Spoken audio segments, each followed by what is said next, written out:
Hello and welcome to United Voice TV. I'm Emily Barker. This is the latest bulletin in a series of news and feature items about your union and its work. Up first, the Premier and his ministers are about to pick up almost 22% pay increases, while frontline AMBOs, school workers and health professionals are still fighting for just a 2.2% wage increase. The politicians' pay rises up to $80,000 is more than what most United Voice members take home in a year, and it's backdated to July last year.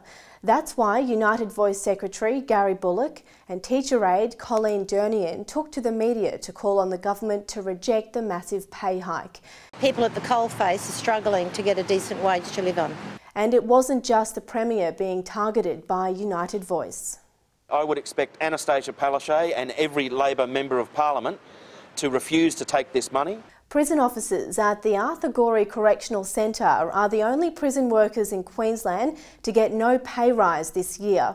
These officers face daily danger managing some of the state's most dangerous criminals, and yet GEO, the company that runs the prison, says their work deserves no reward. We have to put up with staff getting injured and assaulted, next to nearly every week. We get pressure every day from the prisoners. We get pressure from management. We're pressured every day. We risk our lives every day.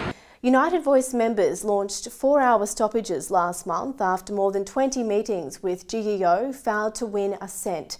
However, GEO gave officers in its other prisons rises of 3.6%.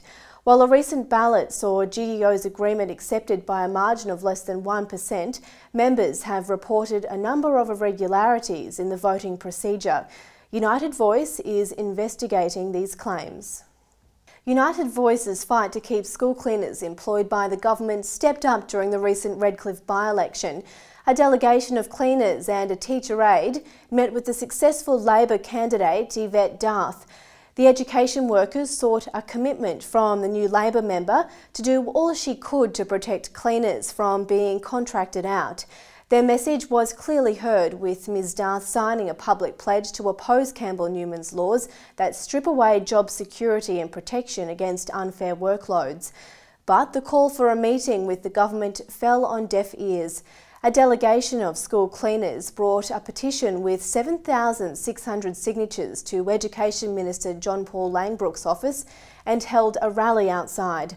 They also took the petition to Premier Campbell Newman's Ashgrove office and called on him to meet with school cleaners to discuss his government's plans for their jobs. The Big Steps campaign to win professional wages and dignity for childcare educators is about to take its own big steps. 2014 will see a Productivity Commission review and, more importantly, the Big Steps equal pay case in the Fair Work Commission. United Voice will be working hard to correct the injustice of the Abbott government's decision last year to strip early educators of the pay rise brought in by the previous Labor government. Early education workers are baffled that a minister who claims to support professional wages could tear down the groundbreaking scheme. And that's why Big Steps member Marion Ricossi decided to challenge Minister Susan Ley on the ABC's Q&A program. Why won't you give back promised pay rises to my fellow 60,000 educators and be a strong advocate for quality reforms? Meanwhile, here in Queensland, Big Step members spread the word by joining the March in March protest against the Abbott government. Rebecca Swainson, Centre Director and Big Steps National Convener, told the rally early educators are the lowest paid professionals in Australia. Find out more about Big Steps by visiting our Facebook page.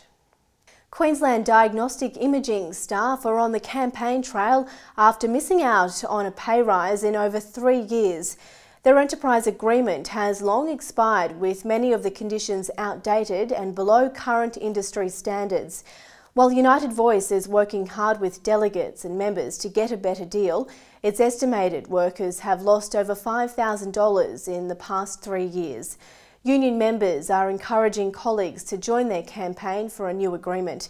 If you want to support your fellow members, join the campaign on the United Voice Health Queensland Facebook site. For more information on any of these stories, please go to the United Voice website.